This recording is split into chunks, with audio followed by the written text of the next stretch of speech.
Retinitis pigmentosa एक ऐसी बीमारी है जिसके पेशेंट्स काफ़ी परेशान होते हैं और उनके मेन जो क्वेश्चंस हैं वो ये रहते हैं कि डॉक्टर साहब इसमें कितनी तेज़ी से मेरी नज़र कम होगी, क्या ये बीमारी मेरे बच्चों को भी हो जाएगी। और अब आते हैं सबसे इम्पॉर्टेंट पॉइंट के ऊपर कि डॉक्टर साहब इसका क्या ट्रीटमेंट अवेलेबल है। तो मैं डॉक्टर पवन गुप्ता, कैटरेक्ट और रेटिना स्पेशलिस्ट, आज इसी बीमारी के बारे में आपसे बात करेंगे और इस बीमारी को बहुत ही सिंपल लैंग्वेज में आपको मैं समझाऊंगा। तो देखिए, रेटिनाइटिस पिगमेंटोसा एक जेनेटिकली इनहेरिट होने वाली बीमारी है, यानी कि ये एक ऐसी बीमारी है जिसमें हमारी जीन्स के अंदर प्रॉब्लम होती है और ये हम अपनी जनरेशन्स को आगे भी पास कर सकते हैं और ज़्यादातर केसेस में हमारे किसी पहले पिताजी को, ग्रैंडफादर को, किसी को ये बीमारी होती है।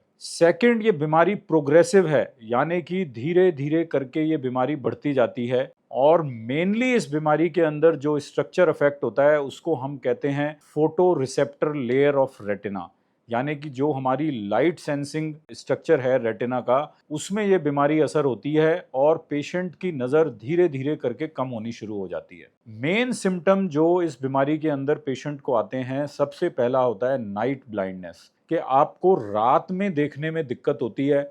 ग्रेजुअली जैसे जैसे बीमारी बढ़ती है वैसे वैसे इसमें फील्ड ऑफ विजन, जो साइडों से नज़र कम होने वाला है, वो शुरू हो जाता है। कंट्रास्ट सेंसिटिविटी कम हो जाती है और लेटर स्टेजेस के अंदर नज़र कम होनी शुरू हो जाती है।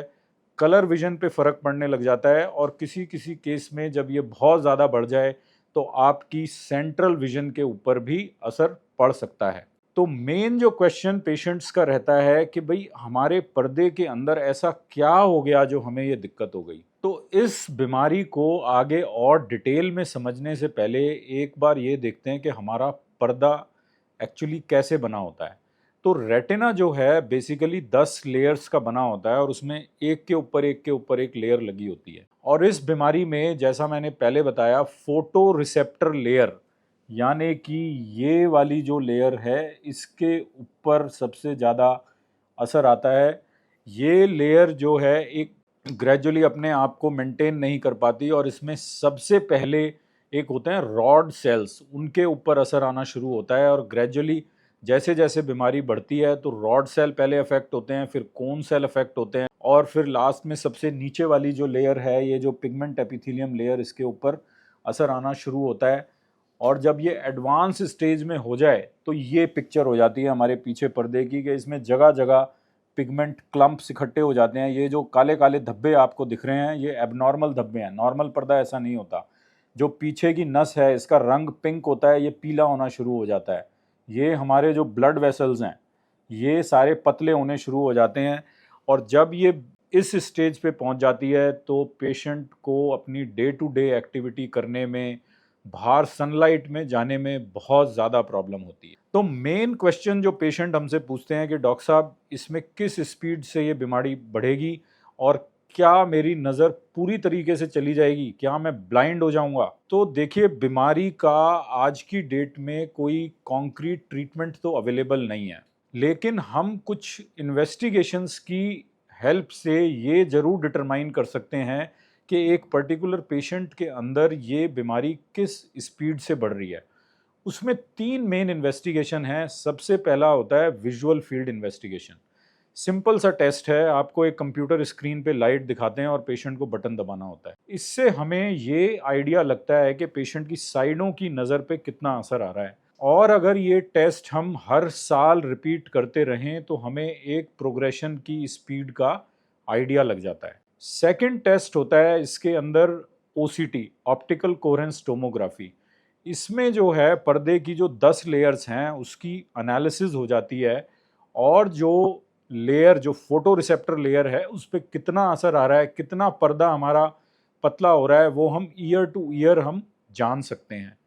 थर्ड इन्वेस्टिगेशन है ERG, यानी कि इसमें सिंपल लैंग्वेज में कि फ्लो ऑफ करंट रेटिना के अंदर कैसा है, उसका एक, जैसे ECG का ग्राफ बनता है वैसे ही एक उसका भी ग्राफ बन जाता है और उस ग्राफ को स्टडी कर कर हम काफ़ी हद तक ये जान सकते हैं कि पेशेंट के अंदर डिजीज़ प्रोग्रेशन की क्या स्पीड है, और ये जानना पेशेंट्स के लिए बहुत ज़रूरी है। और वो इसलिए कि अगर हमें ये इन्फॉर्मेशन हो कि भाई ये इस स्पीड से नज़र हमारी कम हो रही है, तो हम अपने आगे फ्यूचर की प्लानिंग कर सकते हैं। सेकंड इम्पॉर्टेंट क्वेश्चन होता है कि डॉक्टर साहब क्या ये मेरे बच्चों को ट्रांसफ़र होगी बीमारी? तो देखिए, इसमें ऐसा है, जैसा कि मैंने पहले बताया कि ये हमारी जीन्स के अंदर होती है, तो इसमें पूरा चांस है कि ये आपके बच्चों को ट्रांसफ़र हो जाए। लेकिन इस बीमारी के भी काफ़ी सारे पैटर्न्स होते हैं। उसमें होता है, एक होता है ऑटिज़ोमल डोमिनेंट पैटर्न, जिसके ट्रांसफ़र होने के चांसेस ज़्यादा रहते हैं। एक होता है ऑटोसोमल रिसेसिव, उसमें थोड़े से चांसेस कम होते हैं। एक होता है एक्स लिंक्ड रिसेसिव, यानी कि इसके अंदर जो हमारा एक्स क्रोमोसोम है उसके ऊपर असर होता है, तो ये मेल्स के अंदर बीमारी ज़्यादा होने की टेंडेंसी रहती है। तो जिन भी पेशेंट्स को ये बीमारी है रेटिनाइटिस पिगमेंटोसा, उसकी अगर हम जीन एनालिसिस करें तो हमें एक थोड़ा बहुत आइडिया ये लग सकता है कि भाई आपकी फ्यूचर जनरेशन में ये बीमारी ट्रांसफ़र होने की कितने चांसेस हैं। और अब आते हैं सबसे इम्पॉर्टेंट पॉइंट के ऊपर कि डॉक्टर साहब इसका क्या ट्रीटमेंट अवेलेबल है। तो देखिए, इसमें ट्रीटमेंट ऑप्शन में सबसे पहला ट्रीटमेंट तो ये है कि कोई भी अगर और बीमारी इसके साथ एसोसिएटेड है, यानी कि अगर पेशेंट को कैटरेक्ट है साथ में, पेशेंट को चश्मे का नंबर है साथ में, तो इन दोनों चीज़ों को ट्रीट किया जा सकता है। यानी कि अगर कैटरेक्ट है तो कैटरेक्ट की सर्जरी करके उसमें लेंस लगा सकते हैं, और पेशेंट को एक स्टेज के बाद इसमें काफ़ी बेनिफिट होता है। सेकंड है कि अगर आपको चश्मे का नंबर है तो चश्मे के नंबर करेक्ट करने से भी काफ़ी एडवांटेज होता है। और तीसरी कंडीशन है कि जो पीछे का पर्दा है उसके अंदर सूजन आनी शुरू हो जाती है, या कई केसेस के अंदर स्प्लिटिंग शुरू हो जाती है, जिसको हम कहते हैं सिस्टॉइड मैकुलर एडिमा या रेटिनोस्काइसिस।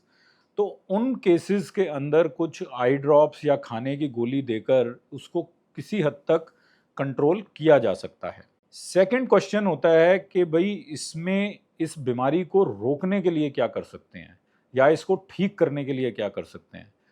तो इसके अंदर आज की डेट में कोई कॉन्क्रीट ट्रीटमेंट अवेलेबल नहीं है। पहले इसके अंदर एक विटामिन ई की हम टैबलेट्स वगैरह पेशेंट को देते थे, बट ऑफ लेट ये लगा है कि ये जो excessive dose of vitamin A है ये बहुत ज़्यादा काम नहीं करती। तो ये ट्रीटमेंट मोडालिटीज़ जो लेटेस्ट अवेलेबल हैं, इनको हमने बेसिकली 4 पार्ट्स में डिवाइड किया हुआ है। पहली है जीन थेरेपी, सेकंड है ऑप्टोजेनेटिक्स, थर्ड है स्टेम सेल थेरेपी, और फोर्थ है जीन एडिटिंग। अब जीन थेरेपी के अंदर क्या है कि जो इम्पॉर्टेंट पॉइंट्स हैं वो मैं आपको बता रहा हूँ, बिकॉज रेटिनाइटिस पिगमेंटोसा एक ऐसी बीमारी है जिसकी 100 से भी ज़्यादा जीन्स हैं जिनके अंदर असर आता है। तो आज की डेट में जो ट्रीटमेंट अवेलेबल है वो है RPE65 जीन में अगर डिफेक्ट है तो उस जीन को हम एक सर्जरी करके आपके पर्दे के पीछे इंजेक्ट कर देते हैं, और ये वन टाइम ट्रीटमेंट है, और इससे इस बीमारी को ट्रीट करने में काफ़ी हद तक हेल्प मिलती है। बट आप इस चीज़ का ध्यान रखिए कि ये सिर्फ एक जीन है जिसका ट्रीटमेंट अवेलेबल है। लेकिन पेशेंट्स को ये ध्यान रखना है कि ये जो रेटिनाइटिस पिगमेंटोसा है ये 100 से भी ज़्यादा जीन डिफेक्ट्स की वजह से बीमारी होती है, और ये जो ट्रीटमेंट अवेलेबल है ये सिर्फ एक जीन के लिए अवेलेबल है। सेकंड जो जीन थेरेपी प्रॉमिसिंग जो हमें लगती है वो है एक्स लिंक रिसेसिव जीन के लिए काम चल रहा है, और उसकी जो इनिशियल ट्रायल्स आई हैं उसमें काफ़ी प्रॉमिसिंग रिजल्ट हैं, और उम्मीद कर रहे हैं कि शायद अगले 3-4 साल के अंदर ट्रीटमेंट अवेलेबल हो जाए। सेकंड जो ऑप्शन है वो है ऑप्टोजेनेटिक्स। ऑप्टोजेनेटिक्स में क्या होता है कि जो ये लेयर, जो हमारी ये फोटो रिसेप्टर लेयर है जो मैंने आपको दिखाई, ये वाली लेयर जो खराब हो जाती है, इस लेयर को ट्रीट नहीं करते, बल्कि इसके ऊपर एक बायपोलर सेल लेयर होती है। यानी कि ये वाली जो सेल लेयर है, बायपोलर सेल लेयर, इस सेल लेयर को स्टिमुलेट करके पेशेंट को दिखाने की कोशिश होती है। और इसकी जो फेज़ 2 ट्रायल है उसके जो रिजल्ट्स हैं 100 वीक रिजल्ट, यानी कि लगभग आप लगा लीजिए 2 साल के जो रिजल्ट्स हैं वो काफ़ी एनकरेजिंग हैं, और इसमें 50% के आसपास पेशेंट्स को बेनिफिट हुआ है। और बेनिफिट का ये मतलब है कि जिन पेशेंट्स को बिल्कुल नहीं दिख रहा था उनको अब 2 या 3 लाइन दिखने के लायक हो गया है। तो मुझे पर्सनली ये जो ऑप्टोजेनेटिक्स के अंदर जो थेरेपी है, स्पेशली इस थेरेपी का नाम है MCO10, ये मुझे काफ़ी प्रॉमिसिंग लग रही है और हम काफ़ी उम्मीद कर रहे हैं कि अगले कुछ सालों में शायद ये ट्रीटमेंट पेशेंट्स के लिए अवेलेबल हो। और इस ट्रीटमेंट में जो सबसे अच्छी चीज़ है वो ये कि ये आपके जीन डिफेक्ट के ऊपर डिपेंड नहीं करती, कि आपको चाहे कोई भी जीन डिफेक्ट हो तो ये थेरेपी आपके लिए एलिजिबल होगी, बिकॉज ये फोटो रिसेप्टर के ऊपर काम नहीं कर रही, ये फोटो रिसेप्टर को टोटली बाईपास करेगी और उसके ऊपर जो एक लेयर और प्रेजेंट है बाइपोलर सेल लेयर, वहां पर ये एक्ट करती है। थर्ड इसके अंदर आता है स्टेम सेल थेरेपी, कि जी इसमें कुछ हम आरपी लेयर या स्टेम सेल ऐसे पर्दे के पीछे जाके इम्प्लांट कर दें जो इस फोटो रिसेप्टर लेयर को दोबारा से रीजनरेट कर दे, या जो सबसे नीचे वाली लेयर है आरपी सेल लेयर उसको दोबारा से फंक्शनल कर दे, तो पेशेंट्स को बेनिफिट हो सकता है। बट ये वाली जो थेरेपीज़ हैं ये भी अभी टोटली एक्सपेरिमेंटल स्टेज में हैं, कोई अभी कॉन्क्रीट कुछ निकल कर नहीं आया है। और लास्ट इसके अंदर है जीन एडिटिंग या क्रिस्पर, के जो जीन आपकी डिफेक्टिव है उसके अंदर एक पर्टिकुलर सेगमेंट होता है जहां पर उस सेगमेंट को आप डिलीट कर दें क्रिस्पर टेक्नोलॉजी के थ्रू, और जो आपकी जीन्स हैं वो फिर एक नॉर्मल प्रोसीजर में काम करना शुरू कर दें। बट इस प्रोसेस के अंदर भी यही है कि ये बीमारी बहुत सारी जेनेटिक डिफेक्ट्स के साथ होती है, तो ये कौन कौन सी जीन के लिए किस किस स्टेज पे अवेलेबल होगी ये आज की डेट में कहना बड़ा मुश्किल है। तो देखिए, जब पेशेंट्स को हम ये बताते हैं कि भाई ये बीमारी है, धीरे धीरे प्रोग्रेस करेगी और अनफॉर्चुनेटली आज की डेट में कोई कॉन्क्रीट ट्रीटमेंट अवेलेबल नहीं है, तो डॉक्टर साहब इसको रोकने के लिए या जो इसकी बढ़ने की स्पीड है उसको कम करने के लिए ही कोई मेडिकेशन या कोई ऐसी थेरेपी हो।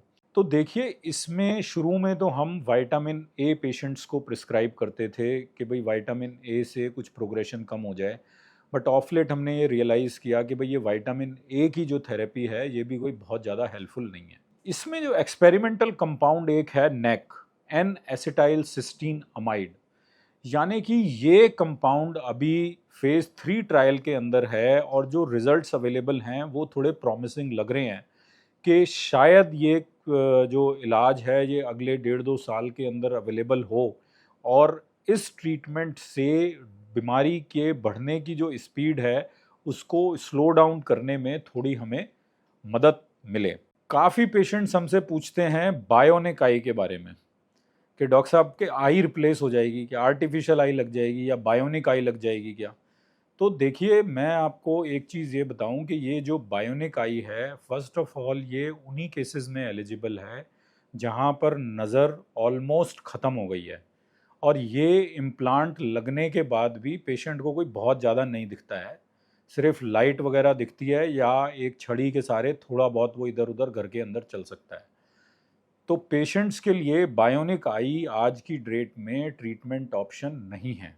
तो देखिए, जितने भी पेशेंट जो रेटिनाइटिस पिगमेंटोसा से अफेक्ट हो रहे हैं, दिक्कत की बात है कि ट्रीटमेंट अवेलेबल नहीं है, बट हम काफ़ी होपफुल हैं कि अगले 3-4 साल में शायद कोई ब्रेक थ्रू होगा और या तो बीमारी को ठीक करने के लिए या डिजीज़ की प्रोग्रेशन को स्लो करने के लिए कोई ट्रीटमेंट अवेलेबल होगी। लेकिन जब तक कोई ट्रीटमेंट अवेलेबल नहीं है, पेशेंट्स अपनी लाइफ को कैसे प्लान करें? तो इसके अंदर लो विजन एड्स आते हैं जिनकी मदद से हम पेशेंट्स को हेल्प कर सकते हैं। उसमें मैग्नीफाइंग ग्लासेस हैं, कुछ डिजिटल डिवाइसेस हैं, कुछ टेलीस्कोपिक ग्लासेस हैं जिनकी मदद से हम पेशेंट्स को कुछ हेल्प कर सकते हैं और उनकी लाइफ को थोड़ा सा इजी बना सकते हैं। उम्मीद करता हूं कि इस इंफॉर्मेशन से जिन पेशेंट्स को ये बीमारी है उनको कुछ जानकारी मिली होगी और आगे फ्यूचर के लिए उनको एक उम्मीद जागी होगी कि शायद अगले कुछ सालों के अंदर इस बीमारी का कोई ट्रीटमेंट आ जाए। Thank you very much.